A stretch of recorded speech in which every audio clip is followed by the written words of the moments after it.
Ansor itu adalah sebuah organisasi. Kalau zaman saya masih kecil dulu, ya usia-usia tahun 70-an, 71 itu sudah ada NU menjadi ikut pemilu sebagai partai. Dan Ansor itu sebagai underbo daripada NU. Satu-satunya organisasi yang disebut di dalam Al-Quran itu hanya Ansor. Induknya NU, Muhammadiyah, Persis, yang lain-lain itu yang ngaku-ngaku dekat sama Nabi, itu tidak disebut di dalam Al-Quran. Ansor itu disebut di Al-Quran. Disebut di dalam surat Ali Imran 52 dan surat As-Saff ayat 14. Qolal khawariyun nahnu ansarullah amanna billah washhad bi anna muslimun. Disebut dua kali dalam surat Ali Imran dan As-Saff. Coba sampean cari, NU nggak disebut, Muhammadiyah nggak disebut di Al-Quran, tapi Ansor disebut oleh Allah dalam Al-Quran. Qala berkata siapa? Al-Khawariyun, pengikut-pengikutnya Nabi Isa mengatakan nahnu ansarullah, nahnu hadapan kami iku ansarullah, penolong daripada agama Allah. Amanna beriman kami Allah kepada Allah, amanna billah beriman kami billahi kepada Allah. Washad panjenengan nakseni Gusti bi anna dengan sesungguhnya kami iku muslimun adalah orang-orang Islam, orang-orang yang patuh, orang-orang yang tunduk kepada Allah Subhanahu wa taala. Itu bukti Ansor ada di dalam Al-Qur'an. Allahumma sholli ala Muhammad.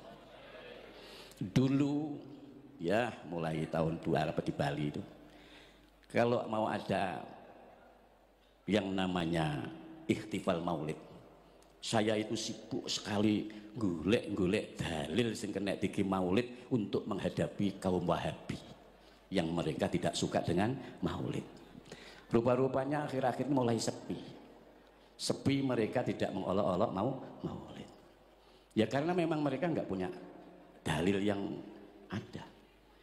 Kita mau banyak dalil, tadi sudah sebut sama qori'nya, qul bifadlillahi wa birahmatihi fabidzalika falyafrahu huwa khairum mimma yajma'un. Qul, katakan Muhammad, bifadlillahi dengan keutamaan Allah, wa birahmatihi dan dengan rahmat Allah, fabidzalika maka dengan demikian adanya fadl dan adanya rahmat dikatakan oleh Allah falyafrahu, mongko becik bunga-bunga saka sira, maka bergembiralah kamu sekalian, senang-senanglah dengan fadl dan rahmatnya Allah. Ini dalilnya maulid. Dalil maulid, huwa khairum mimma yasma'un, itu semua lebih baik dibanding daripada apa-apa yang kalian kumpulkan. Sehingga supaya kita tahu dalil sokeh maulid itu yang mana. Nabi katanya tidak pernah. Nabi pernah. Justru yang mengadakan maulid pertama itu adalah Nabi. Tapi model ikhtifalnya Nabi itu dengan cara berpuasa di hari Senin. Itu dalilnya. Ya Rasulullah, kok sampean ini puasa di hari Senin? Iya, karena yaumul isnin yauma wulidtu, hari Senin itu hari di mana aku dilahirkan. Itu loh buktinya Nabi mengadakan acara maulid dengan berpuasa. Allahumma sholli ala Muhammad. Sehingga ini semua yang menjadikan kita ini ikhtifal bilaudin Nabi adalah merupakan sebuah ungkapan gembira, jenenge wong seneng. Ada yang jingkrak-jingkrak, ada yang macam-macam namanya orang seneng. Wong seneng kok dadak niru Nabi, kita ya seneng. Wong kami juga setiap Senin juga puasa. Istri saya itu ya kalau puasa juga, kami itu keluarga kalau hari Senin puasa, Kamis puasa. Kenapa? Ya tadi itu, karena Nabi mengatakan hari Senin itu adalah hari aku dilahirkan. Kalau hari Kamis itu adalah di mana hari buku amalan catatan kalian dipelaporkan oleh malaikat juru catat Raqib dan Yatid kepada Allah Subhanahu wa taala. Saat kamu itu dilaporkan buku amalan catatanmu, kamu dalam keadaan puasa. Jangan sampai kamu itu dicatat catatanmu itu dilaporkan Allah, kamu dalam keadaan mampir di jalan Danau Tempe. Ya ruwet. Dalam keadaan puasa kamu itu dilaporkan. Allahumma sholli ala Muhammad. Tapi hal yang memprihatinkan saya ini sebenarnya ini tadi mau berangkat mau enggak, karena ada kabar katanya ceramah saya itu dicekal. Lawang tuh ceramah kok dicekal itu. Karena apa? Ya karena saya menyangkut keprihatinan ini harus disampaikan. Umat Islam ini harus diedukasi, dididik dengan benar. Eksistensi Islam ini, Al-Quran disampaikan dengan benar, hadis disampaikan benar dengan sesuai dengan kitab yang ada. Katanya kita ini mau meniru mentauladi Nabi Muhammad SAW. Sampaikan apa yang ada di Al-Quran, sampaikan apa yang ada yang di hadis, sampaikan makalah-makalah ulama yang menerangkan Quran dan hadis, bukan menyampaikan tentang hal-hal yang berhubungan dengan nenek moyang kalian yang berbau halusinasi dan hurufat-hurufat itu. Allahumma sholli ala Muhammad. Kalau yang disampaikan itu umat jadi bodoh, kalian direndahkan tapi tidak merasa.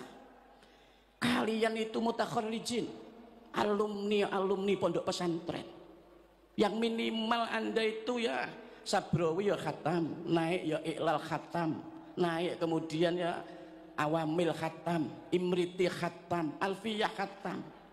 Semua ilmu yang ada pada Imam Sibawayh ya kok pelajari. Mestinya anda ingat dengan guru-guru kalian dan kiai kalian. Kok bisa anda berubah, berbalik, anda menjadi penggemarnya pelat G, kan ya aneh. Allahumma sholli ala Muhammad. Ini yang membuat saya itu prihatin. Keprihatinan ini. Saya sebut plat G, letter-lek engkau dicekal katanya. Kami ini tidak menebarkan kebencian, tidak. Kami itu harus mengedukasi umat. Ingat ya, NU dan Ansor ini adalah khadimul ummah. Apa Pak? Khadimul ummah, pelayan umat. Lah kalau pelayan umat, layanono umat ini sesuai kepentingannya umat. Umat gak butuh kok apa-apa. Seandainya kalau dulu jangan disampaikan Imam Malik, Imam Syekh Abdul Hasan Ali bin Abdillah bin Abdul Jabbar Asyadili, nek ngaji semua ini pulang itu disangoni semua. Lah iki lamun toha sugih tak sangoni sampean. Lah karena saya gak sugih ya gak bisa saya nyangoni sampean. Kalau dulu Imam Malik, Imam Abdul Hasan Ali bin Abdul Jabbar Asyadili, semua kroyahnya nek ngaji disangoni pulangnya karena kaya. Paham gak? Allahumma sholli ala Muhammad. Hadirin yang dimuliakan Allah Subhanahu wa taala, saya sepakat dengan Kultuwatan Fit tadi sebagai khadimul ummah. NU ini karena ya harus melayani umat sebagai khadimul ummah. Dan satu-satunya organisasi, saya sampaikan lagi, yang betul-betul mengawal kedaulatan bangsa dan negara itu hanya NU. Dan NU yang diandalkan adalah underbone-nya yaitu Ansor. Allahumma sholli. Sampai yang saya ceritakan. Makanya saya kalau ada Ansor, saya teringat peristiwa di daerah saya di Banyuwangi. Bagaimana Ansor ditipu, dibantai di daerah Celuring di Semedok itu. Sampai sekarang sampai ke sana. Saya masih kecil itu. Itu terjadi betul. Bapak saya ini berapa kali oleh partai terlarang itu. Kalau saya sampaikan ruwet lagi siapa pemimpinnya. Ini. Jadi ini yang membuat kami prihatin. Jangan dikira sekarang ini kita ini ya tetap harus solid. Saya pesan NU ini harus menjaga soliditas dan loyalitas. Solid dalam ittihad kebersatuan. Loyalitas terhadap NU. Namanya saja Nahdlatul Ulama, bangkitnya para ahli ilmu. Makanya dalam Muqaddimah saya tadi mengatakan Allah itu memerintahkan kita untuk nahdoh, bangkit dalam arti melawan kedurjanaan. Makanya baginda Nabi diutus ini yukhrijuhum minad dzulumati ilan nur, untuk mengeluarkan umat ini dari kegelapan kebenaran. Yukhrijuhum minal bid'ati ila sunnah, supaya keluar mereka ini dari hal-hal yang bid'ah yang di situ tidak direkomendasi oleh ulama, ila sunnah, terhadap sunnahnya baginda Nabi Muhammad sallallahu alaihi wasallam. Allahumma sholli ala Muhammad. Lalu saya kalau Ansor itu mengingatkan bagaimana baginda Nabi mencontohkan hubungan antara kaum muhajirin, kaum pendatang dengan kaum Ansor.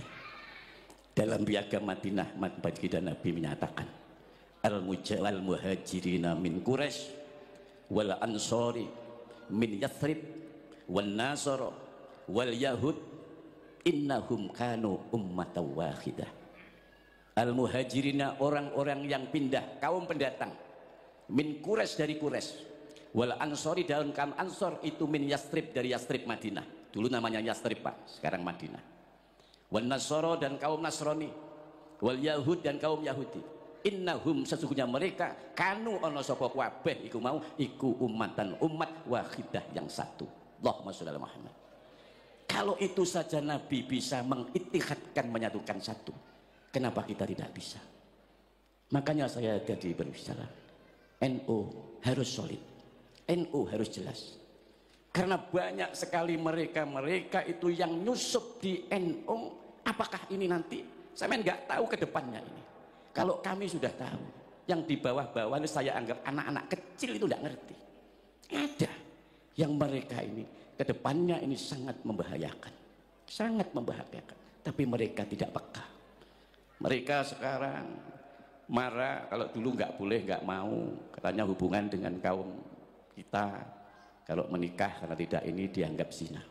Mereka sekarang mulai bersembunyi, bisanan dengan para kiai-kiai yang memiliki pondok-pondok pesantren besar.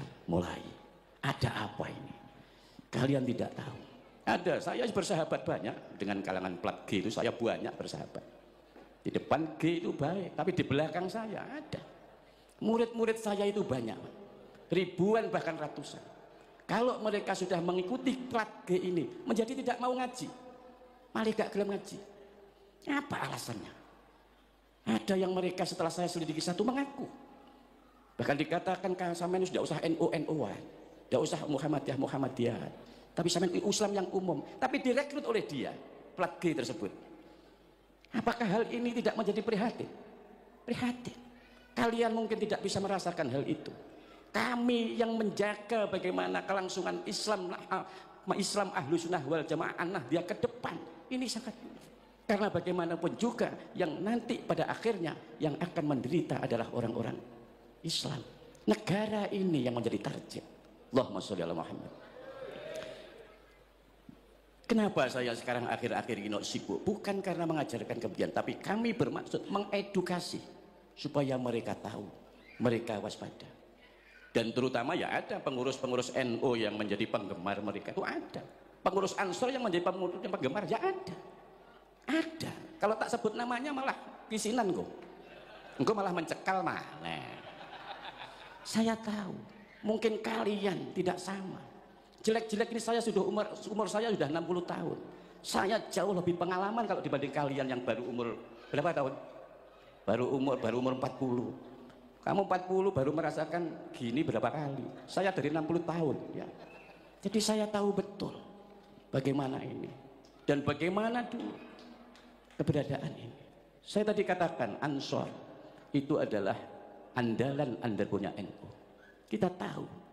Saya kalau ingat Ansor, saya ingat peristiwa Surabaya 10 November. Karena latihannya Ansor untuk mengusir penjajah Belanda mau kembali lagi ke Surabaya dengan tewasnya Malabi. Itu kumpulnya di pondok kami, di pondok pesantren Al Ihsan Jambes Kediri. Syekh Ihsan yang mana? Lalu berkumpul di Jombang lalu ke sana. Itu Ansor. Makanya yang paling benar sampeanku nyanyinya Surabaya. Surabaya, Surabaya, Surabaya, itu bukan Yatarim. Aneh kan kalian itu. Lagu yang benar Surabaya. Surabaya, kota kenangan di tahun 45. Ada apa? Itu ada perjuangannya Ansor melawan penjajah Belanda. Bukan Tarim. Paham gak? Allahumma sholli ala Muhammad. Ini pidato iki anggitmu yang dicoro akibatnya wis ditanggung, nggak masalah. Saya sudah sampai orang-orang sudah tak kandenta ini. Pokoknya siapai itu aja. Gitu. Allahumma sholli ala Muhammad. Saya hanya ini mengedukasi, sadarlah kalian betapa sakitnya. Sudah kalian lihat selama ini itu kita hanya dijadikan bemper, dibodohi. Jangan sampai kita dibodohi.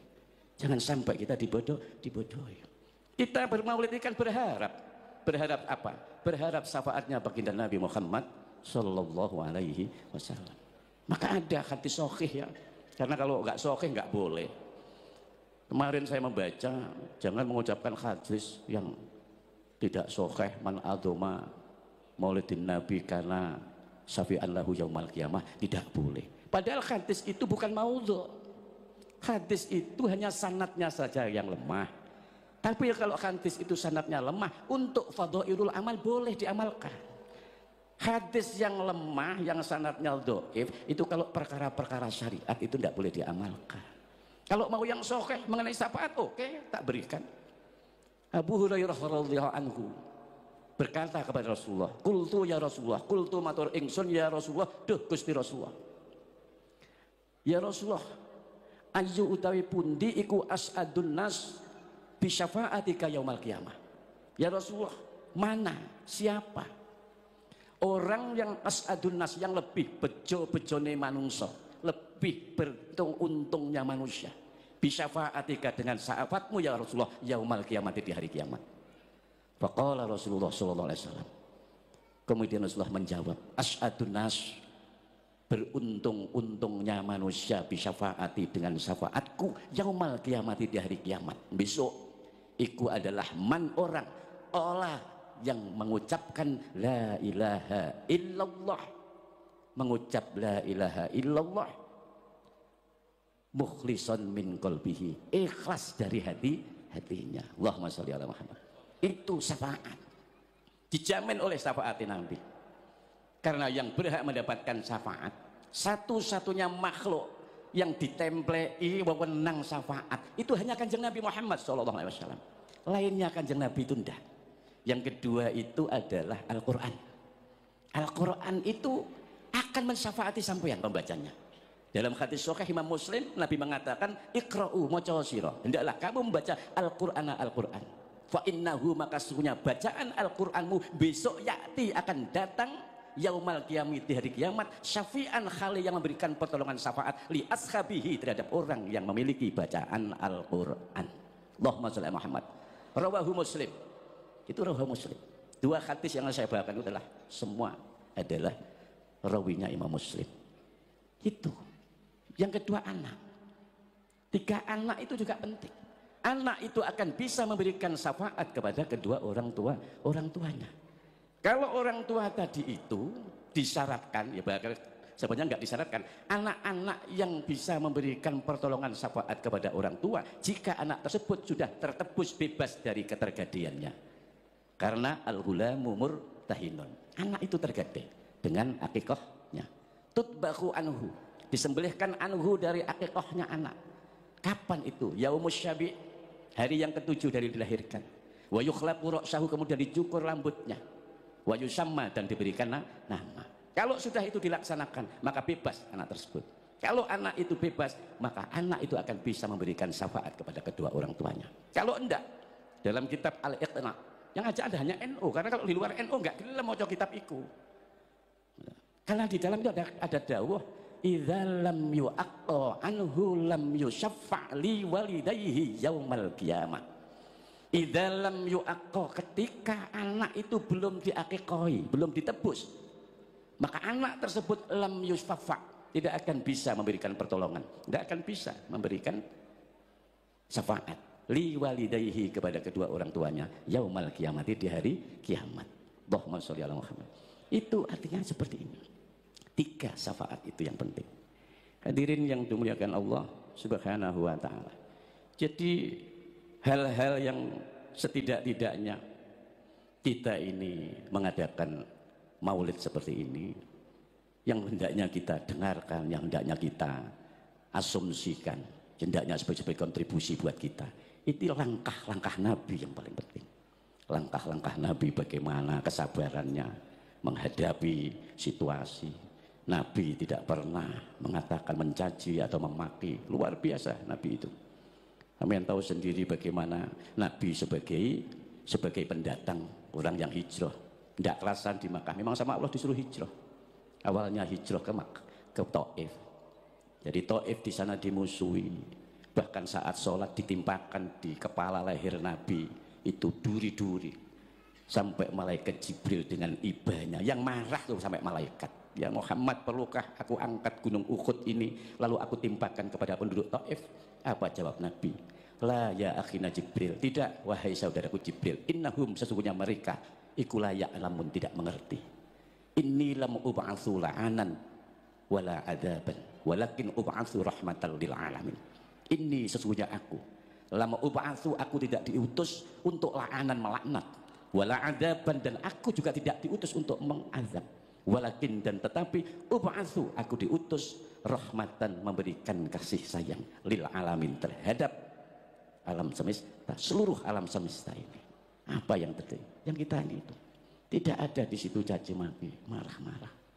Baginda Nabi Muhammad SAW itu seperti itu karakternya, yang memang tiada lain. Dan baginda Nabi sendiri itu adalah merupakan orang yang paling dicintai Allah, dan Nabi itu adalah orang yang paling mulia di alam semesta ini. Hadirin yang dimuliakan Allah Subhanahu wa taala. Pernah baginda Nabi itu mengajarkan kepada kita, generasi-generasi yang paling penting, didiklah anakmu dengan 3 perkara. Jadi kadang Nabi, didiklah anakmu 3 perkara. Apa itu 3 perkara? Yang pertama, didiklah anakmu dengan hubbi nabiyikum, cinta kepada Nabi kamu sekalian. Jadi dawuhnya itu adibu auladakum bisalasi hisolin. Didiklah anak-anakmu itu dengan 3 perkara. Yang pertama, didiklah anak itu hubbi nabiyikum, cinta kepada Nabi kamu sekalian, cinta kepada baginda Nabi Muhammad SAW. Dengan gimana caranya? Mencintai Nabi itu adalah fi'lu awamirihi wajtinabu nawahi, dengan menjalankan apa-apa yang diperintah Allah dan menjauhi apa-apa yang telah dilarang oleh Allah. Dilarang maksiat, dilarang memakan hal-hal yang diharamkan Allah. Itu ijtinab, minangka menjauhi dan menunjukkan sesungguhnya orang tersebut adalah mencintai Nabi. Yang kedua, hubbi ahli baiti.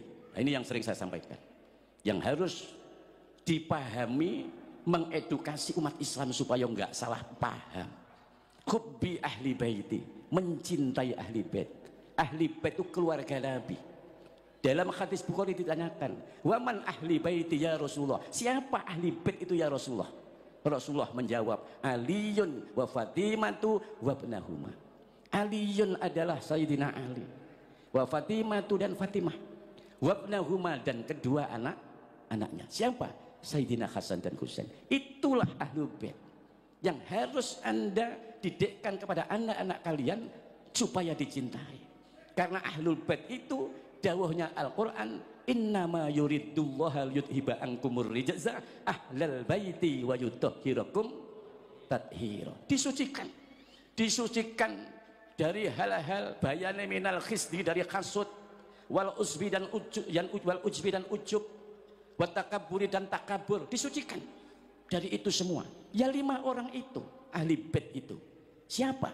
Nabi SAW sendiri, Sayyidina Ali, Fatimah Az-Zahra, wabnahuma Sayyidina Hasan dan Sayyidina Husain.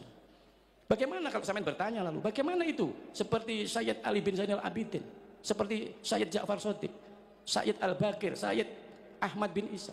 Itu semua adalah dzurriyyah Nabi, keturunan Nabi, bukan ahlul bait yang seperti Nabi dan 5 orang itu yang disucikan dari takabur, dari sifat-sifat yang tercela itu. Kalau yang disuruh Allah dari sifat-sifat yang tercela, ya cuma 5 orang itu. Itulah yang disebut ahli bait. Tidak bisa Anda mengaku-ngaku saya ahli bait, saya ahli bait, nggak bisa.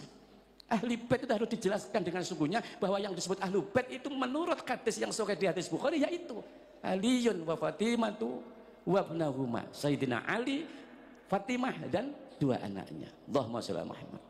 Dan ini harus dipahami, tidak usah sakit hati. Kalau Anda memang tidak pernah tahu, nenggonku tak buka nih kitab. Gitu. Memang begitu, tidak bisa dibuat buat. Supaya kita tahu. Karena banyak mutakharrijin, mutakharrijat. Mutakharrijin itu maksud saya adalah orang-orang para alumni pondok. Lalai dengan pondoknya. Ya seperti tadi, berubah bahkan kadang wis gak sowan ngene kiai ini mana. Walaupun dia di sini, dia karena tadi itu tertipu dengan plat G tadi itu. Allahumma sholli ala Muhammad.